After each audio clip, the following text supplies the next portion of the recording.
Peggy 18.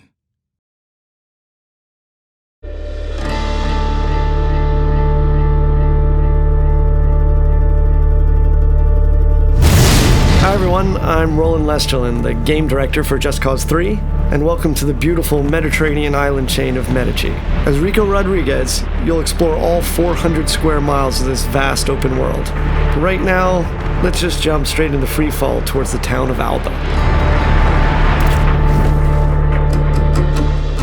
At Avalanche Studios, we love building huge sandbox worlds, and everything you see here on the screen you can travel to. The hills, the mountains, the beaches, you name it, what you see, you can go straight to it. The story behind Medici is that it's being held under the brutal control of the dictator General Di Ravello. And as you can see, his domineering presence can be felt throughout all the towns and the villages. Inspiring a revolution to free the people is no simple task for any ordinary citizen. But Rico is no ordinary person. With his unique tools of destruction and large arsenal of weaponry, it's entirely up to you on how you want to free the people. It can all start with toppling one of the classic symbols of General Di Ravello's rule.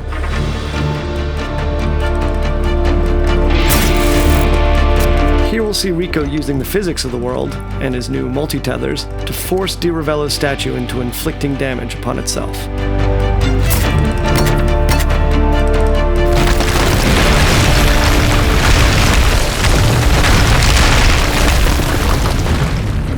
Alright, so with the statue destroyed and Di Ravello's tyrannous grip on the town of Alba no longer quite so tight, let's have a look at Rico's new upgraded grapple.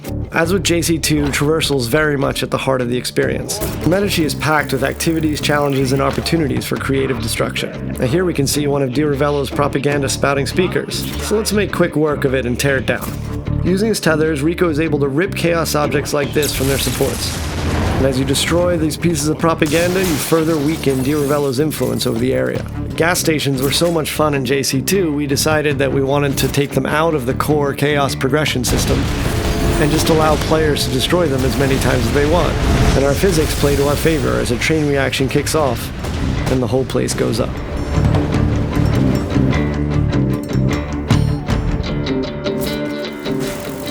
Let's take advantage of Rico's brand new wingsuit, which completes Rico's set of aerial abilities alongside the grapple and parachute. As you can see here, the sense of speed with the wingsuit deployed is unparalleled, and with the right terrain we can cover huge distances very quickly. Just as with the parachute, Rico can use his grapple to pull himself along, thus giving him an additional speed boost, and have tons of fun doing it. Let's apply a little out-of-the-box thinking with one of the many airborne vehicles in the game. Rico can fly anything, so hijacking this jet really isn't an issue. And this might be a multi-million-dollar military plane, but in Rico's hands, it's a very big and expensive bullet. Alright, so we've blown up the refinery and we've seen the cascade of destruction. Now let's take to the roads in a souped-up sports car. In Just Cause 3, there are over 80 different air, land, and sea vehicles for you to drive, crash, do whatever you want with. Our driving model has been completely overhauled since Just Cause 2, giving players more control over the vehicles themselves as well as increasing their destructibility. And of course, there are numerous race challenges for you to play that will allow you to unlock vehicle-based mods to improve your rides. We're not a racing game, so going off-road in our world can be lots of fun. Our state-of-the-art destruction extends even to vegetation, so if you're under heat trying to get away from people, you can plow through fields of sunflowers and lavender fields, even through bushes and trees. So we'll stop here. Thought I'd give you an opportunity to blow up something truly massive. I guess we're going man versus bridge with our super powerful Hydra missiles and see what kind of damage we can cause. Shooting out the supports will result in the bridge destroying in tons of different ways. And this means you can come up with your own great action moments. And that's the core of the sandbox experience.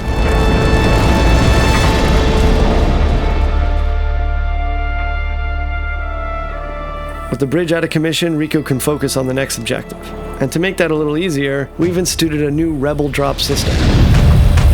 The Rebel Drop system allows Rico to order weapons and vehicles at a moment's notice via airdrop.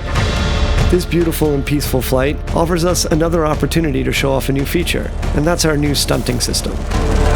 So we moved away from the specific authored points on vehicles from JC2 and allowed the player total freedom on top. So if you jump out onto the plane, you can actually walk around the plane wings themselves. And of course, the plane itself can be used as a means of destruction. Maybe we should get off the plane first. Let's swap out wings for wheels and take a motorbike for the remainder of our journey. And while it's nice to weave along Medici's roads with the wind in our face, it is inevitable that Di Ravello's men will catch up. We can do combat directly from the bike, and eventually defeating Di Ravello's military. And here we are at another of the General's huge military facilities. So let's put all of Rico's abilities and tools to the test, and take down Vigilator Sud's huge communication spires and satellite dish, and cripple the General's hold on Sirocco.